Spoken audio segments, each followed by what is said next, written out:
大家好，我係 Benny。今日想同大家講一個重點，低利率未必等於最低成本。好多投資者想再買多間屋時，第一件事念起就係揾最低息。但係你有冇計埋稅務同利息加埋嘅總成本？講個真實個案先。客人自住屋有私貸60萬，利率大約8.5%。佢想做 refinance 轉去銀行，仲想多套現25萬做下一套投資物業首期。佢係自僱人士，冇開間公司，只用個人名義去經營做生意。最近報稅得19000蚊。咦？呢個報稅條數呢，五大行基本上難度好高啊！聽到呢度好多人會放棄，但係佢生意做咗10幾年，半年生意戶口入咗就有30萬。咁我就建議咧，佢用 B-Lender 嘅政策，以銀行月結單核實收入，幫佢重新計算合資格收入，最終成功批出85萬按揭。利率就由8.5%降低到5.1%，仲套現25萬。所以稅單唔係唯一收入證明。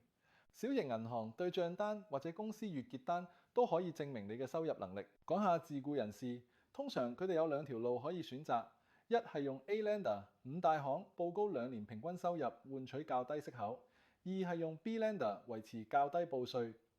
用月結單核算，息口稍高，關鍵唔係邊個息最靚，而係邊條路嘅總成本最低。以呢個客人做參考，要喺五大行批到85萬，估計用2年平均自僱收入去計，就大約17萬。